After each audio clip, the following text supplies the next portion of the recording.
ನಮಸ್ಕಾರ, ಇನ್ಸೈಡ್ ಸ್ಟೋರಿಗೆ ಸ್ವಾಗತ. ನಾನ್ ಶರ್ಮಿತಾ ಶೆಟ್ಟಿ.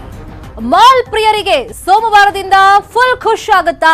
ಭಾನುವಾರದ ಮೀಟಿಂಗ್ ನಲ್ಲಿ ಸಿಹಿ ಸುದ್ದಿ ಸಿಗುತ್ತಾ ಅನ್ನುವಂತ ಕುತೂಹಲ ಇದೆ. ಯಾಕಂದ್ರೆ ಮಾಲ್ ಓಪನ್ ಆಗುತ್ತೆ, ಸರ್ಕಾರ ಇದಕ್ಕೆ ಓಕೆ ಹೇಳಬಹುದು ಅಂತ ಹೇಳಲಾಗ್ತಿದೆ. ಆದ್ರೆ ಅದಕ್ಕೊಂದು ಸಭೆ ಮಾಡಬೇಕಾಗತ್ತೆ. ಸಭೆ ಮಾಡಿ ಸಾಧಕ ಬಾಧಕಗಳ ಬಗ್ಗೆ ಚರ್ಚೆಯನ್ನ ಮಾಡಿದ ಮೇಲೆ ಮಾಲ್ ಓಪನ್ ಆಗುತ್ತಾ ಇಲ್ವಾ ಅನ್ನೋದು ಅಧಿಕೃತವಾಗಿ ಗೊತ್ತಾಗುತ್ತೆ.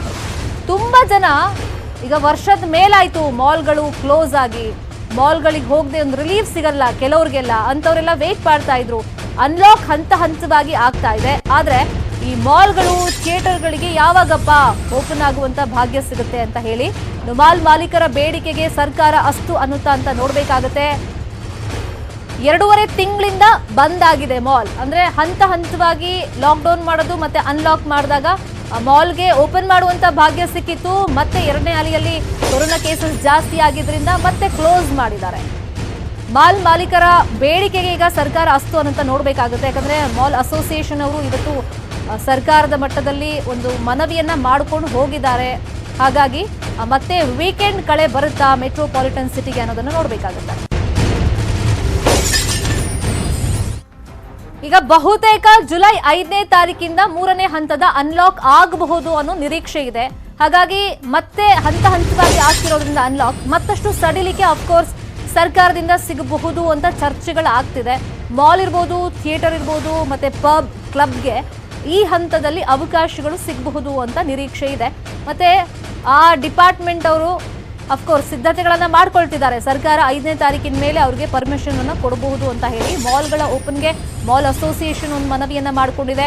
ಈಗ ತೆರಿಗೆ ಇರ್ಬೋದು, ಬಾಡಿಗೆ ಮತ್ತೆ ಕರೆಂಟ್ ಬಿಲ್ ಎಲ್ಲ ಪಾವತಿ ಮಾಡಲೇಬೇಕಾಗುತ್ತೆ. ಬಟ್ ಓಪನ್ನೇ ಮಾಡಿಲ್ಲ, ಆಲ್ಮೋಸ್ಟ್ ಒಂದೂವರೆ ವರ್ಷದಿಂದ ಸರಿಯಾಗಿ ಓಪನ್ ಮಾಡಿಲ್ಲ. ಹಾಗಾಗಿ ವಿನಾಯಿತಿಗೆ ಮನವಿಯನ್ನ ಮಾಡಿಕೊಳ್ಳುವಂತ ಅದಕ್ಕೋಸ್ಕರನೇ ಇವತ್ತು ಯಡಿಯೂರಪ್ಪನವ್ರನ್ನ ಮೀಟ್ ಮಾಡಿ ವಿನಾಯಿತಿ ಕೊಡಿ ಅಂತ ಹೇಳಿ ಒಂದು ರಿಕ್ವೆಸ್ಟ್ ಅನ್ನ ಮಾಡಿದ್ದಾರೆ. ಮತ್ತೆ ಅನ್ಲಾಕ್ ಆಗ್ತಿರೋದ್ರಿಂದ ಹಂತವಾಗಿ ನಮಗೂ ಓಪನ್ ಮಾಡೋದಕ್ಕೆ ಪರ್ಮಿಷನ್ ಕೊಡಿ ಅಂತ ರಿಕ್ವೆಸ್ಟ್ ಮಾಡಿ ಬಂದಿದ್ದಾರೆ. ಇನ್ನು ದೇವಸ್ಥಾನಗಳಲ್ಲಿ ಸದ್ಯಕ್ಕೆ ಪೂಜೆ ಪುನಸ್ಕಾರ ನಡೀತಾ ಇದೆ. ಆದರೆ ಭಕ್ತರಿಗೆ ದೇವಸ್ಥಾನದ ಒಳಗಡೆ ಹೋಗಿ ದೇವರ ದರ್ಶನಕ್ಕೆ ಅನುಮತಿ ಇಲ್ಲ. ಈಗ 5ನೇ ತಾರೀಕಿನ ಮೇಲೆ ಎಲ್ಲವೂ ಕೂಡ ಮುಕ್ತವಾಗಬಹುದು ಅಂತ ಒಂದು ನಿರೀಕ್ಷೆ ಇದೆ. ಆದರೆ ಅದಕ್ಕೂ ಮುಂಚೆ ಸರ್ಕಾರದ ಮಟ್ಟದಲ್ಲಿ ತಜ್ಞರು, ಅಧಿಕಾರಿಗಳು, ಸಚಿವರುಗಳು ಒಂದು ಸಭೆಯನ್ನ ಮಾಡಿ ಇದ್ರ ಬಗ್ಗೆ ಅಧಿಕೃತವಾಗಿ ಡಿಸಿಷನ್ ಮಾಡ್ತಾರೆ. ಇವತ್ತು ಮುಖ್ಯಮಂತ್ರಿಗಳನ್ನ ಭೇಟಿ ಮಾಡೋಕ್ಕೆ ಮಾನ್ಯ MLC ಆದಂತಹ ಮುನ್ರಾಜೇಗೌಡರ ಜೊತೆ ಹೋಗಿದ್ದು, ಮೀಟ್ ಮಾಡಿ ಮಾಲ್ ಅಸೋಸಿಯೇಷನ್ ಇಂದ ಏನ್ ಹೇಳಿದೀವಿ ಅಂದ್ರೆ ದಯವಿಟ್ಟು ಮಾಲನ್ನ ಬೇಗ ಓಪನ್ ಮಾಡಕ್ಕೆ ಒಂದು ಅವಕಾಶ ಕೊಡಿ. ಅದು ಮಾಲ್ ಓಪನ್ ಮಾಡಬೇಕಾದ್ರೆ ಬೆಳಿಗ್ಗೆ 9 ಗಂಟೆಯಿಂದ 6 ಗಂಟೆ ತನಕ ಮಾಲ್ ಓಪನ್ ಮಾಡಿದ್ರೆ ಏನು ಪ್ರಯೋಜನ ಆಗೋದಿಲ್ಲ ನಮಗೆ. ದಯವಿಟ್ಟು 9 to 9 ಮಾರ್ನಿಂಗ್ 9 ಇಂದ ಸಾಯಂಕಾಲ 9 o'clock ತನಕ ಮಾಲ್ ಓಪನ್ ಮಾಡಕ್ ಕೊಡಿ. ಅದ್ರ ಜೊತೆಗೆ ಅವ್ರು ಏನೇನೆಲ್ಲ ಕಂಡೀಷನ್ಸ್ ನ ಹೇಳ್ತಾರೆ ಅದನ್ನೆಲ್ಲ ನಾವು ಫಾಲೋ ಮಾಡ್ತೀವಿ. ಅದು ಸೇಫ್ಟಿ ಇರ್ಬೋದು, ಸೆಕ್ಯೂರಿಟಿ ಇರ್ಬೋದು, ಅಥವಾ 6 ಮೀಟರ್ ಡಿಸ್ಟೆನ್ಸ್, ಸ್ಯಾನಿಟೈಸೇಷನ್, ಇದನ್ನೆಲ್ಲ ಮಾಡಿ ನಾವು ಮಾಲನ್ನ ಬರೋ ಕಸ್ಟಮರ್ಗೆ ನಾವು ಸೇಫ್ಟಿ ಕೊಡ್ತೀವಿ. ದಯವಿಟ್ಟು ಮಾಲ್ ಓಪನ್ ಮಾಡಕ್ ಬರಿ ಅಂತ ಕೇಳಿದ್ವಿ. ಅದ್ರ ಜೊತೆಗೆ 2 ವರ್ಷದಿಂದ ಮಾಲ್ ಓಪನ್ ಆಗೇ ಇಲ್ಲ. ಪ್ರಾಪರ್ಟಿ ಟ್ಯಾಕ್ಸ್ ಮತ್ತೆ ಎಲೆಕ್ಟ್ರಿಸಿಟಿ EMD ಏನಿದೆ ಅಂದ್ರೆ ಫಿಕ್ಸ್ ಚಾರ್ಜಸ್ ಏನಾಗ್ತಾ ಇದ್ದಾರೆ, ನಾವು ಯೂಸ್ ಮಾಡದೇ ಇದ್ರು ಕೂಡ ಫಿಕ್ಸ್ ಚಾರ್ಜಸ್ ಕಟ್ತಾ ಇದೀವಿ. ಅದನ್ನ ವೇವ್ ಆಫ್ ಮಾಡ್ಕೊಡಿ. ಅದ್ರ ಜೊತೆಗೆ ಕೆಲವೊಂದು ಮಾಲ್ಗಳು ರೆಂಟೆಡ್ ಬಿಲ್ಡಿಂಗ್ ಅಲ್ಲಿ ಇದೆ, ಆ ರೆಂಟ್ಗಳನ್ನ ಗವರ್ಮೆಂಟ್ ಬಿಲ್ಡಿಂಗ್ ಅಲ್ಲಿ ವೇವ್ ಆಫ್ ಮಾಡ್ಕೊಡಿ ಅಂತ ಇಷ್ಟು ನಾವು ಮನ್ನಾ ಮಾಡಿ ಅಂತ ಕೇಳಿದೀವಿ. ನೋಡಿ, ನನ್ನ ಪ್ರಕಾರ ಮಾಲ್ ಅನ್ನು ನಾವು ನಡ್ಸ್ಕೊಂಡು ಹೋಗಬಹುದು. ಆದರೆ ಒಂದು ಮಾತು ನಾನು ಹೇಳ್ತೇನೆ, ಮಾಸ್ಕ್ ಅನ್ನು ನಾನು ಮಾಲ್ ಏನಕ್ಕೆ ಹೇಳ್ತೀನಿ ಅಂದರೆ ಅದು 50% ಅಥವಾ ಏನೋ ಯಾವುದೋ ರೀತಿಯಲ್ಲಿ ನಡ್ಸೋಕ್ಕೆ ಸಾಧ್ಯ ಇದೆ. ಏಕೆಂದರೆ ನಾವು ಮಾಲ್ನಲ್ಲಿ ಹೋಗ್ತಕ್ಕಂಥದ್ದು ಒಂದೆರಡು ತಾಸಿಗೆ ನಾವು ಹೋಗ್ಬೋದು. ಆದರೆ ಅಲ್ಲಿ ಇರ್ತಕ್ಕಂಥ ಈಟ್ರೀಸ್ ಏನಿರ್ತವೆ, ಅದು ಫುಡ್ ಕೋರ್ಟ್ ಅಥವಾ ಏನೋ ನಾವು ಹೇಳ್ತೀವಿ, ಅದರಲ್ಲಿ ಪುನಃ ತೀವ್ರ ನಿಗಾವನ್ನು ಇಡ್ತಕ್ಕಂಥದ್ದು ಅವಶ್ಯಕತೆ ಇದೆ. ನೋಡಿ, ನನ್ನ ಪ್ರಕಾರ ನಮ್ಮ ಸಚಿವ ಸಂಪುಟದ ಸಭೆಗಳ ಜೊತೆ ಚರ್ಚೆ ಮಾಡ್ತೇನೆ. ಕೆಲವು ಷರತ್ತುಗಳನ್ನು ಹಾಕಿ ಯಾವ ರೀತಿ ಅದಕ್ಕೆ ಸ್ವಲ್ಪ ಕನ್ಸೆಷನ್ ಕೊಡಬೇಕು ಅಂತ ಚರ್ಚೆ ಮಾಡ್ತಾ ಇದ್ದೇವೆ. ಇನ್ನೂ ಅಂತಿಮ ತೀರ್ಮಾನ ತಗೊಂಡಿಲ್ಲ. ಕೋವಿಡ್ ಕಡಿಮೆ ಆಗ್ತಿರೋದು ಸಂತೋಷದ ಸಂಗತಿ. ಇದರ ಅನುಕೂಲ ಸಾಮಾನ್ಯ ಜನರಿಗೆ ಆಗಬೇಕು, ಕಷ್ಟದಲ್ಲಿರುವಂಥ ಎಲ್ಲರಿಗೂ ಪರಿಹಾರ ಸಿಗಬೇಕು ಅಂತ ಅಪೇಕ್ಷೆ ಇದೆ. ಆ ದಿಕ್ಕಿನಲ್ಲಿ ಸೂಕ್ತ ತೀರ್ಮಾನವನ್ನು ನಮ್ಮ ಸಚಿವ ಸಂಪುಟದ ಸಹೋದ್ಯೋಗಿಗಳಿಗೆ ಚರ್ಚೆ ಮಾಡಿ ಆದಷ್ಟು ಬೇಗ ತೀರ್ಮಾನ ತಗೊಳ್ತೇನೆ ಅನ್ನೋ ಭರವಸೆಯನ್ನು ಅವರು ಕೊಟ್ಟಿದ್ದಾರೆ. ಇದೇ ವಿಚಾರವಾಗಿ ಮತ್ತಷ್ಟು ಮಾಹಿತಿಯನ್ನು ಕೊಡೋದಕ್ಕೆ ನೇರ ಸಂಪರ್ಕದಲ್ಲಿ ಜಾಯಿನ್ ಆಗಿದ್ದಾರೆ ನಮ್ಮ ರಿಪೋರ್ಟರ್ ದಶರಥ್. ಮಂತ್ರಿ ಮಾಲ್ ಮುಂಭಾಗದಲ್ಲಿ ನೀವಿದ್ದೀರಿ.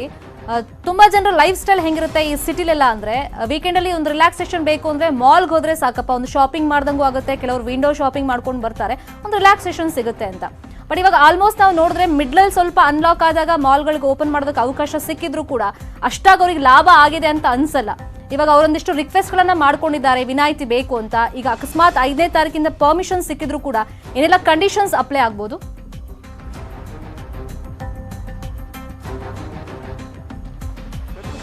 ಇದೇ ವಿಚಾರಕ್ಕೆ ಸಂಬಂಧಪಟ್ಟಂತೆ ಕರ್ನಾಟಕ ಶಾಪಿಂಗ್ ಮಾಲ್ ಅಸೋಸಿಯೇಷನ್ ಇವತ್ತು ಮುಖ್ಯಮಂತ್ರಿ ಯಡಿಯೂರಪ್ಪನವರ ಭೇಟಿ ಮಾಡಿ ಇದೇ ವಿನಂತಿಯನ್ನ ಮಾಡಿದೆ. ಕಳೆದ ವರ್ಷದಿಂದ ಈ ವರ್ಷವೂ ಕೂಡ ಸಾಕಷ್ಟು ಪೆಟ್ಟು ತಿಂದಿರುವಂತಹ ಶಾಪಿಂಗ್ ಮಾಲ್ಗಳು ಸಾಕಷ್ಟು ದೊಡ್ಡ ಮಟ್ಟದಲ್ಲಿ ನಷ್ಟವನ್ನ ಅನುಭವಿಸ್ತಾ ಇದ್ದೇವೆ. ಇಡೀ ರಾಜ್ಯದಲ್ಲಿ 84 ಮಾಲ್ಗಳಿದ್ದು 3 ಲಕ್ಷಕ್ಕೂ ಅಧಿಕ ಜನ ಸಿಬ್ಬಂದಿ ಇಲ್ಲಿ ಕೆಲಸ ಮಾಡ್ತಾ ಇದ್ದಾರೆ.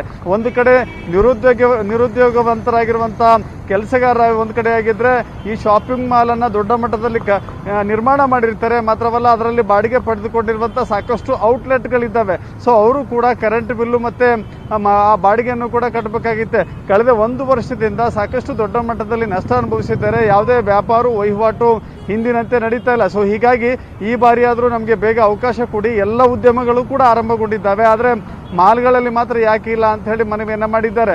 ಇಲ್ಲಿ ಕೇವಲ 1-2 ಶಾಪ್ಗಳಿಲ್ಲ. ಮಾಲು ಅಂತ ಹೇಳಿದ್ರೆ ಖಂಡಿತವಾಗಿಯೂ ಕೂಡ ಎಲ್ಲ ಬಗೆಯ ವಸ್ತುಗಳನ್ನು ಖರೀದಿ ಮಾಡಲಿಕ್ಕೆ ಇರುವಂಥ ಏಕೈಕ ಜಾಗ ಅಂತ ಹೇಳಿದ್ರೆ ಅದು ಮಾಲ್ಗಳು. ಸೊ ಹೀಗಾಗಿ ಮಾಲ್ಗಳಿಗೆ ಅವಕಾಶ ಕೊಟ್ಟರೆ ಎಲ್ಲ ರೀತಿಯ ಉದ್ಯಮಗಳು ಚೇತರಿಕೆ ಕಾಣಿಸ್ಕೊಳ್ತೇವೆ ಅಂತ ಹೇಳಿ ಈ ಬಗ್ಗೆ ಮಾತಾಡೋದಕ್ಕೆ ಗರುಡಾ ಮಾಲ್ ಮಾಲೀಕರಾಗಿರುವಂತಹ ಉದಯ್ ಗರುಡಾಚಾರ್ ಅವರು ನಮ್ಮ ಜೊತೆ ಫೋನ್ ಲೈನ್ ಅಲ್ಲಿ ಜಾಯ್ನ್ ಆಗಿದ್ದಾರೆ. ಉದಯ್ ಗರುಡಾಚಾರ್ ಅವರೇ ನಮಸ್ತೆ. ಈಗ ಮಾಲ್ ಅಸೋಸಿಯೇಷನ್ ಅವರು ಇವತ್ತು ಯಡಿಯೂರಪ್ಪನವ್ರು ಮೀಟ್ ಮಾಡಿ ಬಾಡಿಗೆ ರಿಯಾಯಿತಿ ಮತ್ತೆ ಕರೆಂಟ್ ಬಿಲ್ ರಿಯಾಯಿತಿ ಇದೆಲ್ಲ ಕೇಳಿದ್ದಾರೆ. ಸೊ ನಿಮ್ಗೂ ಅಫ್ಕೋರ್ಸ್ ಸಾಕಷ್ಟು ಮನವಿ ಬಂದಿರುತ್ತೆ. ಸರ್ಕಾರದ ಮಟ್ಟದಲ್ಲಿ ನೀವೇನಾದ್ರೂ ಮಾತುಕತೆ ನಡೆಸಿದೀರಾ? ಅಲ್ಲ, ಇದುವರೆಗೂ ನಾನು ನಡ್ಸೋಕ್ ಹೋಗಿಲ್ಲ. ಯಾಕಂದ್ರೆ ನಾನು ನಮ್ಮ ಆಫೀಸಿಂದ ನಮ್ಮ ಜನರಲ್ ಮ್ಯಾನೇಜರ್ ನಂದೀಶ್ ಅವರು ಹೋಗಿದ್ರಂತೆ ಇವತ್ತು. ಓಕೆ, ಹಾ. ಅವ್ರು ಹೋದಾಗ ಮಾನ್ಯ ಮುಖ್ಯಮಂತ್ರಿಗಳ ಹತ್ರ ಸಾಕಷ್ಟು ಚರ್ಚೆ ಮಾಡಿದ್ದಾರೆ. ಅಂದ್ರೆ ಎಲ್ಲರೂ ಅಲ್ಲಿ ಇರೋ ಮಾಲ್ ಓನರ್ಸ್ ಎಲ್ಲ ಒಂದಷ್ಟು ಜನ ಹೋಗಿದ್ರಲ್ಲಿ. ಯಾಕಂದ್ರೆ ಇದು ಎಲ್ರಿಗೂ ಅನ್ವಯಿಸುತ್ತಲ್ವೇ. ಹೌದು. ಸೊ ಅಲ್ಲಿ ಹೋದಾಗ ನಮ್ಮ ಮಾಲ್ಗಳ ಕಷ್ಟಗಳೇನು ಅಂತ ಹೇಳ್ಬಿಟ್ಟು ಸುಖ ದುಃಖ ಎಲ್ಲ ಹೇಳ್ಕೊಂಡ್ರು ನಮ್ಮ ಮಾನ್ಯ ಮುಖ್ಯಮಂತ್ರಿಗಳ ಹತ್ರ, ಅಸೋಸಿಯೇಷನ್ ಅವರು. ಆ ಸಮಯದಲ್ಲಿ ನಮ್ಮ ಮಾನ್ಯ ಮುಖ್ಯಮಂತ್ರಿಗಳು ಹೇಳಿದ್ರಂತೆ, ಇಲ್ಲ ಎಲ್ಲಾ ವರ್ಗದವರೆಗೂ ಏನೋ ಕೊಟ್ಟಿದೀವಿ, ರಿಯಾಯಿತಿಗಳು ಕೊಟ್ಟಿದೀವಿ, ಮಾಲ್ದು ಕೊಡೋಣ ಅಂತ ಹೇಳ್ಬಿಟ್ಟು ನೋಡ್ತೀನಿ, ನಾನು ಪರಿಗಣಿಸಿ ಕಾನೂನುಬದ್ಧವಾಗಿ ಮಾಡ್ಕೊಡ್ತೀನಿ ಅಂತ ಹೇಳಿದ್ದಾರೆ. ಆಮೇಲೆ ನಮ್ದು ಮೇನ್ ಪ್ರಾಬ್ಲಮ್ ಏನು ಅಂತ ಹೇಳಿದ್ರೆ, ಇದು ಮಾಲ್ಗಳು ಅಂತ ಹೇಳಿದ್ಮೇಲೆ ಜನರು ಬರಬೇಕು ಮೇಡಮ್. ಹೌದು. ಈಗ ಜನರು ಬಂದು ವ್ಯಾಪಾರ ಮಾಡಿದ್ರೆ ಮಾತ್ರ ಅದಾಗೋದು. ಹೌದು. ಈಗೇನಾಗಿದೆ, ಒಂದು ತೆಗೆದು ಮಾಲ್ ಓಪನ್ ಮಾಡಿದ ತಕ್ಷಣನೇ ಒಂದಷ್ಟು ದಿವಸ ಜನರು ಬರೋದಿಲ್ಲ. ಕರೆಕ್ಟ್. ಅಲ್ಲ, ಈಗ ಮಿಡ್ಲಲ್ಲಿ ಒಂದ್ ಸ್ವಲ್ಪ ರಿಲ್ಯಾಕ್ಸೇಷನ್ ಸಿಕ್ಕಿತ್ತಲ್ಲ ಸೆಕೆಂಡ್ ವೇವ್ಗೂ ಮುಂಚೆ, ಅವಾಗ ಲಾಭ ಅಂತ ಅನ್ಸಿಲ್ವಾ ನಿಮ್ಗೆ? ಅಂದ್ರೆ ಯಾರು ಬಂದ್ರು ಹೇಳಿ, ಯಾಕಂದ್ರೆ ಇದು ಜಾಸ್ತಿ ಆಗ್ತಾ ಹೋಯ್ತಲ್ಲ, ಇದು ಸೆಕೆಂಡ್ ವೇವ್, ಅದು ಕ್ರಮೇಣ ಅದು ಕಮ್ಮಿ ಆಗೋಯ್ತು. ಅಂದ್ರೆ ಜಾಸ್ತಿ ಏನಾಗಿರ್ಲಿಲ್ಲ, ಸ್ವಲ್ಪ ಜನ ಬರೋಕ್ ಶುರು ಮಾಡಿದ್ರು. ಸಿನಿಮಾ ಅದು ಇದು ಎಲ್ಲ ಓಪನ್ ಆಗಿತ್ತಲ್ವಾ, ಬಟ್ ಕ್ರಮೇಣ ಅದು ಕಮ್ಮಿ ಆಗೋಯ್ತು. ಮಾಲ್ ವ್ಯಾಪಾರದಲ್ಲಿ ಬಹಳಷ್ಟು ನಮ್ಗಳಿಗೆ ಹೊಡೆತ ಬಿದ್ದಿದೆ. ನಾವು ಕೇಳಿರೋದು ಅಂದ್ರೆ ನಮ್ಮ ಜನರಲ್ ಮ್ಯಾನೇಜರ್ ನಂದೀಶ್ ಅವರು ಪ್ಲಸ್ ಅಲ್ಲಿರೋ ಎಲ್ಲಾ ಜನರು ಕೇಳಿರೋದೇನು ಅಂತ ಹೇಳಿದ್ರೆ, ಈ ಪ್ರಾಪರ್ಟಿ ಟ್ಯಾಕ್ಸು, ಆಮೇಲೆ ಎಲೆಕ್ಟ್ರಿಸಿಟಿನಲ್ಲಿ ಸ್ವಲ್ಪ ಕನ್ಸೆಷನ್ ಕೊಡಿ, ಇದನ್ನೆಲ್ಲ ಕೇಳ್ಕೊಂಡಿದ್ದಾರೆ ಒಂದ್ ಸ್ವಲ್ಪ. ನಮ್ಮ ಮಾನ್ಯ ಮುಖ್ಯಮಂತ್ರಿಗಳೇನು ಹೇಳಿದ್ದಾರೆ ಅಂತ ಹೇಳಿದ್ರೆ, ನೋಡಪ್ಪ ಇದನ್ನ ನಾನು ಪರಿಗಣಿಸೋಕೆ ನೋಡ್ತೀನಿ. ಯಾಕಂದ್ರೆ ನಾವು ನಮ್ಮ ಸರ್ಕಾರ ನಡಿಬೇಕಲ್ಲ ಮೇಡಮ್. ಅಲ್ಲ, ನಾನ್ ಫಸ್ಟ್ ಕ್ವೆಶ್ಚನ್ ನಿಮ್ಗೆ ಯಾಕೆ ಕೇಳಿದೆ ಅಂದ್ರೆ, ಈಗ ಮಾಲ್ ಅಂತಂದ್ರೆ ಅಫ್ಕೋರ್ಸ್ ಅದ್ರದ್ದು ಒಂದು ಪಾರ್ಟ್ ಇದೀರಾ ನೀವು. ಅಸೋಸಿಯೇಷನ್ ಅವರು ಇವತ್ತೆಲ್ಲ ಹೋಗಿ ಅವ್ರ ರಿಕ್ವೆಸ್ಟ್ ಏನೇನು ರಿಯಾಯಿತಿ ಬೇಕು ಕೇಳ್ಕೊಂಡಿದ್ದಾರೆ. ಮತ್ತೆ ಗವರ್ಮೆಂಟ್ ಒಂದು ಪಾರ್ಟ್ ನೀವು ಆಗಿರೋದ್ರಿಂದ ಫಸ್ಟ್ ನಿಮ್ಮನ್ನೇನಾದ್ರೂ ಅಪ್ರೋಚ್ ಮಾಡಿ ಇಂತೆಂತ ಪ್ರಾಬ್ಲಮ್ ಆಗ್ತಿದೆ, ನೀವೇನಾದ್ರೂ ಕನ್ವೆ ಮಾಡಿ ಅಂತ ಮುಖ್ಯಮಂತ್ರಿಗಳಿಗೆ ಅಥವಾ ಸರ್ಕಾರ ಕನ್ವೆ ಮಾಡಿ ಅಂತ ನನ್ನ ಹತ್ರ ಯಾರು ಬಂದಿರ್ಲಿಲ್ಲ. ಬಟ್ ಮಾಲ್ ವತಿಗೆಯಿಂದ ನಮ್ಮ ಆಫೀಸಿಂದ, ಯಾಕಂದ್ರೆ ಇವತ್ತು ಮಾನ್ಯ ಮುಖ್ಯಮಂತ್ರಿಗಳನ್ನು ಸಮಯ ಕೊಟ್ಟಿದ್ರಂತೆ, ನಮ್ಮ ಆಫೀಸ್ ವತಿಯಿಂದ ನಮ್ಮ ಜನರಲ್ ಮ್ಯಾನೇಜರ್ ನಂದೀಶ್ ಅವರು ಈಗ 5ನೇ ತಾರೀಕಿಂದ ಜುಲೈ 5th ಇಂದ ಅನುಮತಿ ಸಿಗಬಹುದು ಅಂತ ಏನಾದ್ರು ನಿರೀಕ್ಷೆಗಳು, ಅದ್ರ ಜೊತೆ ಸಿದ್ಧತೆ ಎಲ್ಲ ಮಾಡ್ಕೊಳ್ತಾ ಇದ್ದಾರಾ? ಅಲ್ಲ, ನಮ್ಗೆ ನಿರೀಕ್ಷೆ ಇದೆ. ಓಪನ್ ಮಾಡಿಸ್ತಾರೆ ಅಂತ ಹೇಳ್ಬಿಟ್ಟು ನಿರೀಕ್ಷೆ ಇದೆ. ಯಾಕಂದ್ರೆ ಎಲ್ಲಾ ಸೆಕ್ಟರ್ ಓಪನ್ ಆಗಿದೆ. ಹೌದು. ಸೊ ನಮ್ಗಳಿಗೆ ನಾವೂನು ಒಂದು ಇದು ನಾವು ವ್ಯಾಪಾರೋದ್ಯಮಿಗಳಲ್ವೇ, ಈ ವ್ಯಾಪಾರದಲ್ಲಿ ಸಿಕ್ಕಾಪಟ್ಟೆ ಹೊಡೆತ ಬಿದ್ದಿದೆ. ಯಾಕಂದ್ರೆ ನಮಗೆ ಒಂದೂವರೆ ವರ್ಷದ ಅಂದ್ರೆ 1 ವರ್ಷ 2-3 ತಿಂಗಳಿಂದ ಮಾಲ್ ವತಿಯಿಂದ ನಮಗೆ ಬಹಳಷ್ಟು ಜನರು ಬಿಟ್ಟು ಹೊಟ್ಟೋದ್ರು. ಹೌದು. ಅಂಡ್ ಆದಾಯ ಏನಿಲ್ಲ. ಈಗ ಅಕಸ್ಮಾತ್ ಶುರು ಮಾಡಿದ್ರು ಅದಕ್ಕೆ ಬೇಕಾದಂತ ಅಡಿಕ್ವೇಟ್ ಸಿಬ್ಬಂದಿ ಇರ್ಬೋದು, ಮತ್ತೆ ಇವಾಗ AC ಆನ್ ಮಾಡಕ್ ಪರ್ಮಿಷನ್ ಕೊಡ್ತಾರಾ ಇಲ್ವೋ, ಇಂಥದ್ದೆಲ್ಲ ಅಫ್ಕೋರ್ಸ್ ಕಂಡೀಷನ್ಸ್ ಇದ್ದೇ ಇರುತ್ತೆ. ಅದನ್ನೆಲ್ಲ ಬ್ಯಾಲೆನ್ಸ್ ಮಾಡಕ್ಕೆ ಇವಾಗ ಸಿಬ್ಬಂದಿ ಇರ್ಬೋದು, ಬೇರೆ ಎಲ್ಲ ತಯಾರಿಗಳನ್ನ ಮಾಡ್ಕೊಳಕ್ ಆಗುತ್ತಾ ಇಮಿಡಿಯೇಟ್ ಆಗಿ 5th ಇಂದ ಅಂದ್ರೆ? ಅಲ್ಲ, ಈಗ ಎಲ್ಲ ರೆಡಿ ಆಗಿದೆ. ಆದ್ರೆ ಅವರು ಸರ್ಕಾರದ ವತಿಯಿಂದ ಅವ್ರಿಗೂ ಮಾಡಿ ಅಂತ ಹೇಳಿ ಪರ್ಮಿಷನ್ಗೋಸ್ಕರ ವೇಟ್ ಮಾಡ್ತಿರೋದು. ಫೈನ್. ಈಗ ಅಸೋಸಿಯೇಷನ್ ಮೀಟ್ ಮಾಡಿ ಹೋಗಿದಾರಲ್ಲ, ನೀವೇನಾದ್ರೂ ಮುಖ್ಯಮಂತ್ರಿಗಳ ಹತ್ರ ಮಾತಾಡೋ ಚಾನ್ಸಸ್ ಇದೆಯಾ? ಏನಾದ್ರು ನೀವು ಮಾತಾಡ್ಬೇಕು ಅಂತ ಅನ್ಕೊಂಡಿದ್ರೆ? ಮಾಲ್ ಓನರ್ಸ್ ವತಿಯಿಂದ ಅವ್ರೇನಾನ ನನ್ನನ್ನು ಕೇಳಿದ್ರೆ ಬನ್ನಿ ಸ್ವಾಮಿ ಎಲ್ಲರೂ ಹೋಗೋಣ ಅಂದ್ರೆ ನಮ್ಮ ಮಾನ್ಯ ಮುಖ್ಯಮಂತ್ರಿಗಳ ಹತ್ರ ಸಮಯ ತಗೊಂಡು ನಾವೆಲ್ಲ ಒಟ್ಟಿಗೆ ಹೋಗಿ ನಮ್ಮ ತೊಂದರೆಗಳನ್ನ ನಾವು ಹೇಳ್ಕೊತೀವಿ. ಯಾಕಂದ್ರೆ ನಮ್ಮ ಮಾನ್ಯ ಮುಖ್ಯಮಂತ್ರಿಗಳು ನಮಗೆಲ್ರಿಗೂ ತಂದೆ ಸಮಾನ ಅಲ್ವೇ? ರಾಜ್ಯದ ಎಲ್ಲ ವ್ಯಾಪಾರೋದ್ಯಮಿಗಳು ಎಲ್ರಿಗೂ ಅವರು ಒಂದು ಪಿತಾ ಸಮಾನ. ಅವ್ರ ಹತ್ರ ಹೋಗಿ ನಮ್ಮ ಸುಖ ದುಃಖಗಳನ್ನು ಮಾತನಾಡ್ತೀವಿ. And I am sure that ಮುಖ್ಯಮಂತ್ರಿಗಳು ಇದನ್ನ ಪರಿಗಣಿಸಿ ಇದರ ವಿಚಾರದಲ್ಲಿ ಒಂದು ಡಿಸಿಷನ್ ತಗೋತಾರೆ ಅಂತ ನಾವು we are comprehensively sure about it. Okay, ನೀವ್ ಹೇಳ್ದಂಗೆ ಈಗ ತಯಾರಿ ಎಲ್ಲ ಆಗಿದೆ, ಜಸ್ಟ್ ಸರ್ಕಾರದಿಂದ ಒಂದು ಪರ್ಮಿಷನ್ ಬೇಕು, ಅದಕ್ಕೆ ವೇಟ್ ಮಾಡ್ತಿದೀವಿ ಅಂತ. ನೋಡೋಣ, ಈಗ ಒಂದು ಸಭೆ ಇದೆಯಂತೆ ನಮ್ಮ ಮಾಲ್ ವತಿಗೆಯಿಂದ ಮಾಲ್ಗಳೆಲ್ಲರೂ ಯಾರು ಓನರ್ಸ್ ಇದೀವಿ, ಕಾನೂನು ಯಾವತ್ತೂ ಉಲ್ಲಂಘನೆ ಮಾಡೋದಿಲ್ಲ. ಕರೆಕ್ಟ್. ಫೈನ್. ನೋಡೋಣ ಸರ್ಕಾರದ ಕಡೆಯಿಂದ ಏನು ಪರ್ಮಿಷನ್ ಸಿಗುತ್ತಾ ಇಲ್ವಾ, ಸಿಕ್ಕಿದ್ರು ಏನ್ ಕಂಡೀಷನ್ಸ್ ಹಾಕ್ತಾರೆ ಅಂತ. Thank you so much Uday Garudachar ಅವರೇ ಮಾತನಾಡೋದಕ್ಕೆ. ಈ ಮಾಲ್ಗಳ ತರನೇ ಕೆಲವರಿಗೆ ಎಂಟರ್ಟೈನ್ಮೆಂಟ್